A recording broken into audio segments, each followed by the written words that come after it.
बाड़मेर जिले के समदड़ी स्कूल की शिक्षिकाएं कल जिला कलेक्ट्रेट में जिला स्तरीय जन सुनवाई में मंत्री सुखराम बिश्नोई मेवाराम जैन के समक्ष पेश होकर के उन्होंने जिला कलेक्टर और संभागीय आयुक्त कैलाश मीणा के समक्ष पेश होकर के प्रिंसिपल श्रवण कुमार जांगीर के खिलाफ कई आरोप जड़ते हुए कहा कि वह हमें बहुत प्रताड़ित करते हैं और स्कूल के वातावरण को खराब करते हैं।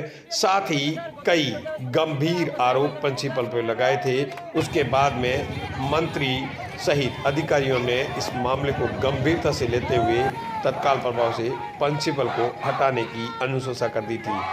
लेकिन इसके अंदर अब नया मोड़ आ चुका है और प्रिंसिपल के पक्ष में आप देख सकते हैं कि स्कूल की छात्राएं और छात्र सड़कों पे उतर गए हैं और रास्ते को जाम करके इन्होंने आरोप लगाए हैं छात्रों ने कि हमारे प्रिंसिपल सर किसी तरीके का कोई बदतमीजी नहीं करते हैं। प्रिंसिपल सर हमारे स्कूल का एजुकेशन शैक्षिक माहौल अच्छा करते हैं, लेकिन हमारी मैडमें झूठ बोल रही हैं। आप खुद सुने इन छात्राओं की। नीतू जी, आपकी मांगे क्या है और किस वजह से धरना प्रदर्शन कर रहे हैं? हम प्रिंसिपल सर के लिए धरना प्रदर्शन कर रहे हैं कि प्रिंसिपल सर को जब तक वापस नहीं आएंगे और जब से हमारे प्रिंसिपल सर की पोस्टिंग हुई है विद्यालय में धीरे से धीरे डेवलपमेंट हो रहा है।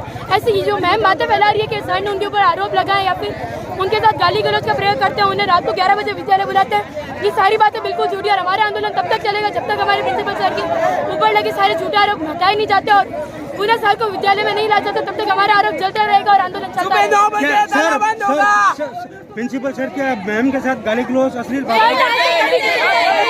हमें घर पे ये हमारे घर पे ये क्या उन सबने मना कर दिया। कोई कहता है मैं हार्ट अटैक की प्रॉब्लम है, कोई कहता है मैम इन शॉर्ट कभी ना तो रेगुलरली क्लासेस लेती है, बच्चों के साथ गाली गलौज का प्रयोग करती है। 15 अगस्त के प्रोग्राम्स होते हैं तो बच्चों को धमकी देती है कि अगर आप नहीं लोगे मैं आपको किसी को मार्क्स नहीं दूंगी, ये कर दूंगी, वो बात तक की गालियां देती है हमें। और वो सारे इंजाम और वो सारे के सारे इंजाम उन्होंने सर पे डाल दिए, जबकि वो सारे आरोप झूठे हैं। तो सुना आपने इन छात्राओं का क्या कहना था, लेकिन इसके साथ ही इन छात्राओं ने कहा है कि जब तक प्रिंसिपल सर को वापस नहीं लगाएंगे तब तक हमारा आंदोलन जारी रहेगा। पुलिस ने समझाइश की, लेकिन इस पूरे प्रकरण में क्या कहना है प्रिंसिपल का आप खुद सुने उन्हीं की जुबान। आपके विद्यालय की व्याख्याता है जो प्रभारी मंत्री से मिली है और आपके खिलाफ शिकायत दर्ज कर रही है, क्या मामला है पूरा सर? सर, ये जो व्याख्याता है ये वर्षों से विद्यालय में अनुशासनहीनता फैला रही है। यहाँ की बहुत मेरे पास शिकायत प्राप्त हुई थी, कक्षाओं में पढ़ाती नहीं है, फिर भी मैं टॉलरेंस रख रहा हूँ। वर्तमान में जो हमारा ये जो राष्ट्रीय पर्व मना रहे हैं उसका बहिष्कार कर करके और बाहर घूम करके ये बिना किसी स्वीकृति के अवकाश पर बाहर घूम करके इस तरह का वातावरण बना रखा है। और जो भी जांच होगी उसका नियमानुसार मैं खुद जांच का पक्ष रखूंगा। लिखित में जो भी जांच होगी उसका हम लिखित में जवाब देंगे। मैडम को यहाँ बुलाता है नहीं बुलाता है? खिलाफ हो सर का समर्थन कर रहे हो ना? सर वापस स्कूल में आने सीखने आने इसका मतलब आप तो क्यों नहीं खड़े हो? खड़े हैं ना? इसका मतलब जो स्कूल से बाहर जा रहा है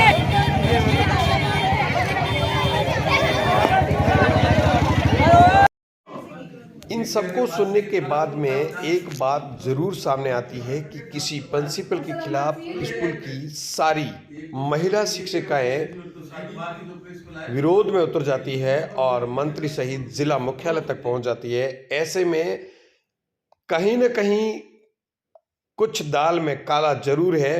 अन्यथा इस तरीके से एक अगर शिक्षिका कोई विरोध करती, एक शिक्षिका कोई इनके ऊपर किसी तरीके के आरोप लगाती तो बात समझ में आती है, लेकिन स्कूल की सारी शिक्षिकाएं एक ही आरोप लगाए यह बात समझ में नहीं आती है।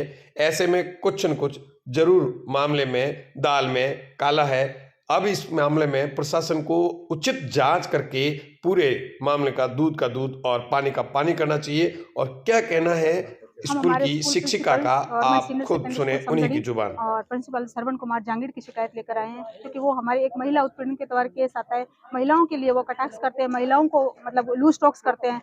लड़कियों के लिए भी बच्चियां भी कोई शिकायत लेके जाती है तो कि तुम यहाँ क्यों, तुम टीसी लेके क्यों नहीं चली जाती। मैं इस स्कूल को महिला विहीन करना चाहता हूँ। मैं निर्मोही हूँ, मैं महिला विरोधी हूँ। एक दो जेंट्स स्टाफ से हमने बात की कि हमारे साथ ऐसी समस्या हो रही है, क्या आप हमारा सहयोग कर सकते हैं? तो उन्होंने कहा मैडम बात करते हैं, बाकी ये महिला विरोधी है, इस वजह से ऐसी बात करते होंगे। तो ये नौकरी सब साथ मिलके कर रहे हैं सर, और हमने कहीं विरोध किया। जैसे मैं जाति से राजपूत हूँ, मैं एक दिन सुबह स्कूल टाइम में पहुंची तो मुझे बोले ठकरानी बातों को भूल जाओ, ये वो अंट शंट बोला। तो मैंने इस बात का विरोध किया कि आप मेरे को ठकरानी शब्द नहीं बोल सकते, क्योंकि हम एक प्रोफेशनल प्लेटफॉर्म पे हैं, आप ऐसा गलत वर्ड यूज नहीं कर सकते हो। तो फिर सफाई भी पेश की, लोगों से हमने इधर उधर से कहलवाया, उनको समझाइश के तौर पे भी आप मान जाओ, इस तब का एटीट्यूड मत रखो। लेकिन उन्होंने कहा मेरे पास में किसी का फोन नहीं आना चाहिए, अगर किसी का फोन आ गया तो मैं मेरे लेवल पे कार्रवाई करूंगा और मैं इन लेडी टीचर्स की नींद, रातों की नींद उड़ा दूंगा, मैं इनको दौरों में भेज दूंगा, सस्पेंड कर दूंगा, तनख्वाह रोक लूंगा। फिर भी हमने इनका विरोध किया किसी बात को लेकर कभी भी। तो मैं और ये सुरजीत कौर मैडम मेरे साथ हैं, हम दोनों लेवल फर्स्ट की टीचर हैं वहाँ पे। प्राइमरी स्कूल के सेक्शन के बच्चों की तरफ सफाई का बिल्कुल ध्यान नहीं रखा जाता, प्राइमरी सेक्शन को बिल्कुल ही अलग पटका हुआ है और बोलते हैं कि यहाँ तुम्हारी सफाई, अगर पिछले स्कूल में पानी की व्यवस्था, मैंने पानी के बोला एक बार कि बच्चों के लिए पानी की व्यवस्था नहीं है सर, हमारे टॉयलेट बाथरूम यूज के। हमारे साथ एक मैडम वो आज आए नहीं है, वो कैंसर से उनकी रिपोर्ट पीड़ित हैं, उनका ऑपरेशन भी हो रखा है, उनको यूरिन प्रॉब्लम भी रहती है। तो इस वजह से बच्चों की वजह से पानी की व्यवस्था बोला, तो उन्होंने भरी मीटिंग के अंदर जिसमें जेंट्स स्टाफ था, लेडीज स्टाफ था, उनमें बोला कि आप नैपकिन पैड्स, वो जो अपने सैनिटरी पैड बच्चों के लिए आते हैं, उसके लिए बोला कि सैनिटरी पैड को यूज कर सकते हो, अपने बहुत सारे कार्टून भरे पड़े हैं। उस स्थिति में हम बोलने जैसे नहीं थे, और हम जब से ये पोस्टेड है 2 महीनों से इन्हीं चीजों से हम प्रताड़ित हो रहे हैं। क्या इससे पहले भी आपने कोई शिकायत करी है या पहली बार? नहीं सर, हम तो पहली बार आए हैं, हमारा ये पहली बार का चांस है और ये मौका इन्होंने ही दिया है हमें यहाँ तक पहुँचने का। बड़ी हिम्मत करके आए हैं हम लोग, इस बात को तो आप भी समझ रहे होंगे कि लेडीज दुनियादारी में हाईलाइट होना बहुत बड़ी बात होती है सर।